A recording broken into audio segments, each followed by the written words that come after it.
What's up, guys? Bam, and welcome to another edition of Wolfking's Vids. I'm your host, The Adversary. We're going to be tackling the war on Christmas, seeing what all the buzz is about. Let's see if there's some realism to it, or is it just bullshit? We all know it's the latter, but let's watch these flicks anyway. We got Fox and Friends up first. This year in the state of Illinois, in the Capitol building in Springfield, they now have added a satanic statue to its official holiday display between a Christmas tree and a menorah. The sculpture, funded by the Satanic Temple of Chicago, depicts a hand holding an apple with a snake wrapped around it. Is political correctness taking over the Christmas season? Join us right now to weigh in is the host of the Mike Slater Show. Mike Slater joins us from San Diego.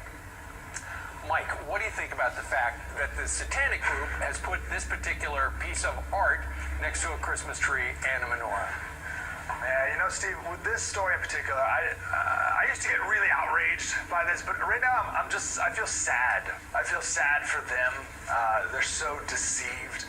I think this is a sign of how prosperous we are here in America, where these people don't think they need God, and they get their kicks out of mocking God. They get their kicks out of mocking this religion and mocking Christmas in general.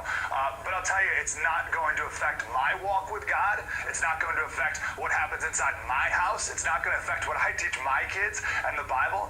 So I just feel sad for these people. A friend of mine just got back 2 days ago, got back from a Middle Eastern country, and he had to go to underground churches where they had one Bible, and truly, if they got caught, they would be killed. So people over there aren't worshiping Satan openly. So it's a shame that Americans here are abusing the freedoms here when they could be worshiping God. Hang on a second, because I think we really need to... Okay. Did you notice that the host of that Fox News program said that political correctness was out of control when it was actually, in this case, the right wingers were complaining about the left and their actions? I mean, it's weird when it's the left complaining, it's political correctness, but when it's the left doing the offending at the right's expense, they're still being politically correct. That's a bizarre double standard. But I'm going to what his guest said. It makes him sad that these atheists are using satanic imagery to mock a religion, specifically Christmas in this regard, and how at the same time it just makes him like wonder about how prosperous we are with these atheistic Satanists being able to mock religion, mock faith, and he sort of goes on to mention his friend who came from Saudi Arabia who had to go underground in order to have a Bible study and all that, and it makes him sad that people are abusing the freedoms here, even though this isn't political correctness at all. It's the First Amendment. Okay, I don't care how sad it makes you. And you're right, it doesn't involve your house or your own life. But when you put religious symbols at a political building in a public space like that, you gotta invoke like all views, or don't have any symbols there at all. But you gotta keep the separation of church and state absolute, because that's codified into the Constitution. Congress shall make no law establishing the respect of religion. All right, that is simply the case. So I mean, you know, it doesn't matter. But I'm pretty sure if this country was like Saudi Arabia, there would be no complaints, honestly, from these guys. But that being said, we're moving on. We got Tucker Carlson and some smug British prick to talk about the War on Christmas as well. Mark Stein. Minnesota State University professor tweeted this week that Mary the Virgin could not have consented to the conception of Christ, and that God was behaving, therefore, in a, quote, predatory manner. That professor, whose salary is paid for by taxpayers, also tweeted himself decorating a Christmas tree with satanic ornaments. Have you taken any of his classes, Mark Stein?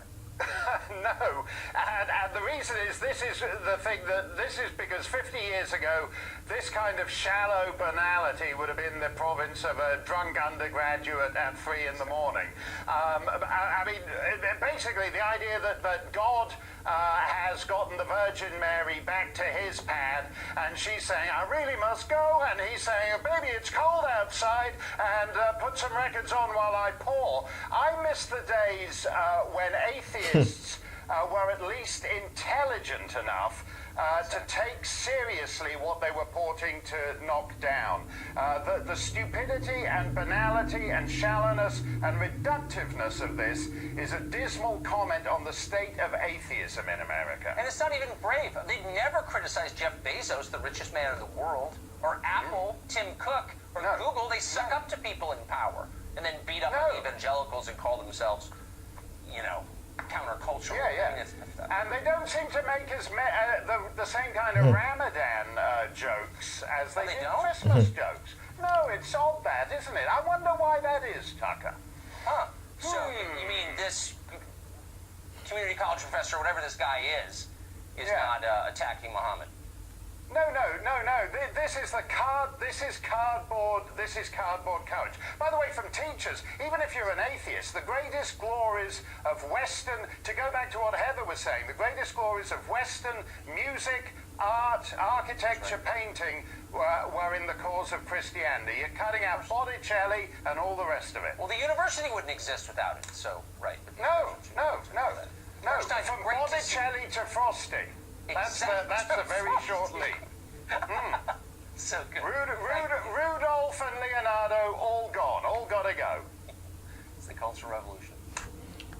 Well, Okay, so that was Tucker Carlson, and the only thing I could describe is Kyle Kalinski's alter ego, the smug elitist prick, I guess, from Great Britain.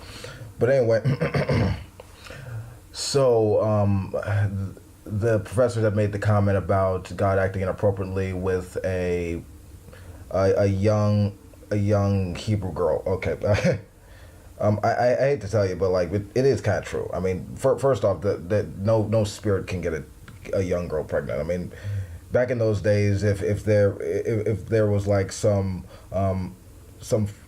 fooling around going on with a young girl and a man back in those days, or the result of incest or something like that, they just blame it on a spirit. That was pretty common. It actually is not all that surprising. But what they're angry about is that basically, atheists and agnostics, free thinkers and such, we can satirize and mock and include our own ideas at their expense, and all they could do is just sit up there and take it. And the funny thing about Tucker Carlson's statement about Dale Mark Jeffy is, I mean, have you seen the latest episode of South Park? I think they brought him down pretty good. I think they humbled him in a big way.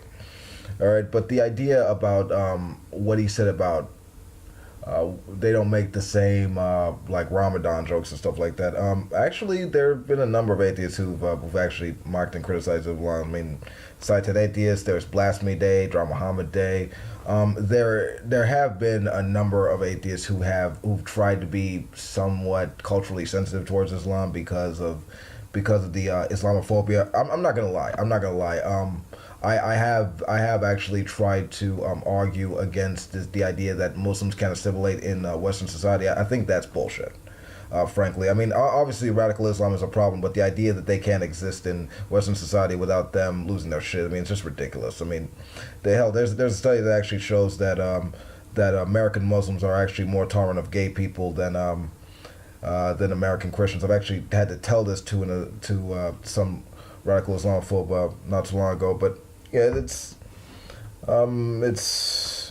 actually covered pretty well. And the final point he made about even if you're a teacher, art, music, architecture, all that came from Christianity. Not really. It was actually the Age of Enlightenment that got us all of our intellectual, scientific, and technological pursuits.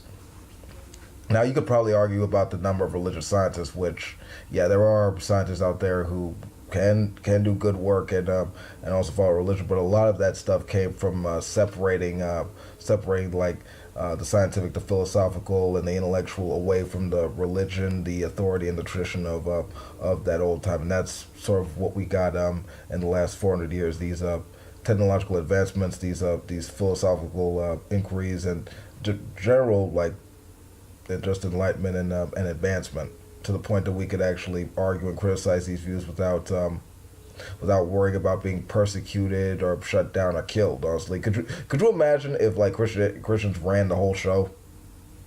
Like we would still be in the Middle Ages. It'd be pretty fucking stagnant. I mean, hell, these people are arguing against freaking vaccinating their kids and saying flat Earth is a thing and young Earth and all this. No. I'm happy with secular America being the way it is, and I want it to stay that way. But yeah, it's all about separation of church and state and maintaining your thoughts and views in an open, equal public space. I mean, and they hate that because they wish it was like Saudi Arabia, like Christian Sharia, basically. And they're never gonna get that, and I thank Saint for that. But that's all I got to say. This has been Wolf King. Peace out, or The Adversary. Peace out. If you like this video, you know what to do. This is probably gonna be my last video for this year until I launch the next season of my podcast, so look out for that. Until then, this has been The Adversary signing out.